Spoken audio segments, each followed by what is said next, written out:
Welcome back to the channel. Today we're diving into one of the most bizarre and amusing chapters in military history, the Great Emu War of Australia. Yep, you heard that right.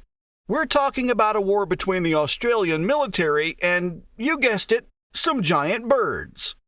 Emus are some of the largest birds in the world. Up to 6.5 feet tall, with long necks and lightning-fast legs, these flightless birds can be pretty dangerous.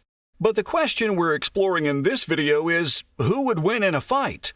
25,000 emus or the Australian military? Let's take a closer look. Our story takes place in Western Australia in 1932. Picture this. The Great Depression is in full swing, and farmers are already struggling to make ends meet.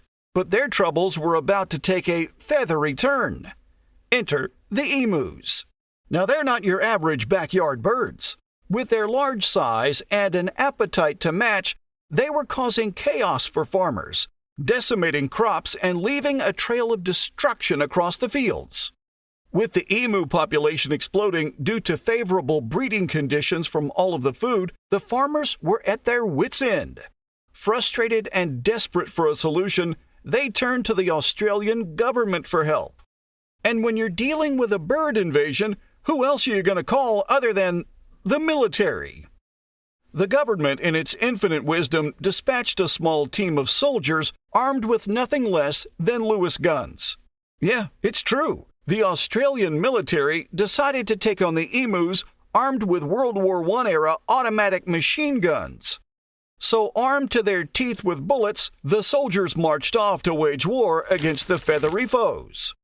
But little did they know, they were in for a showdown unlike anything they'd ever expected.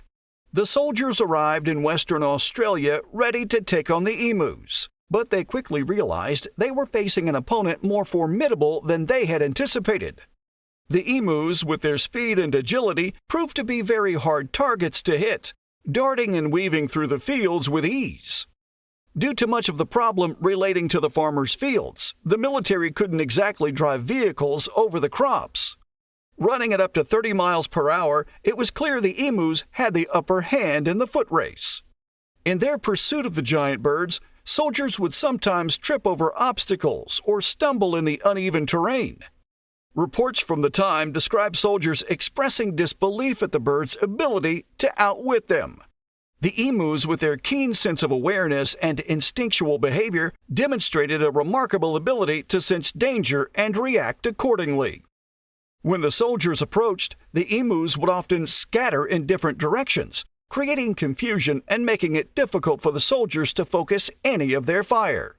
Seemingly possessing a collective intelligence within the group, coupled with their speed and agility, the emus were getting the better of the soldiers, who stood very little chance of capturing or killing any. To make matters worse for the humans, the Lewis guns were prone to jamming and overheating, further dampening the soldiers' efforts. It was a comedy of errors, but the absurdity of the situation was not lost on the soldiers themselves. Many of them found humor in the sheer ridiculousness of their mission. Armed with machine guns, they were engaged in a battle against birds of all things. Despite their best efforts, the soldiers struggled to make even a dent in the emu population. The birds, with their thick feathers and tough hides, seemed to dodge every bullet fired at them, despite the barrage unloaded from the automatic weapons. As the days passed, the soldiers grew increasingly frustrated with their lack of progress. The emus, on the other hand, seemed to be having a pretty fun time, frolicking through the fields as usual, a few whizzes and bangs nearby, but no real threat. Eventually, after several weeks of fruitless fighting, the government was forced to admit defeat. They surrendered, and the Great Emu War had come to an end. 25,000 birds emerging victorious. In the end, the Great Emu War was a hilarious and absurd chapter in military history. It goes to show that sometimes even the best-laid plans can go awry, especially when you're dealing with an enemy as unconventional as a 6-foot bird. So the next time you're feeling down in the dumps, just remember the Great Emu War. If a bunch of birds can outsmart the military, anything's possible. Be sure to hit the like button and subscribe to our channel for more military tales. Sergeant Rooster, over and out.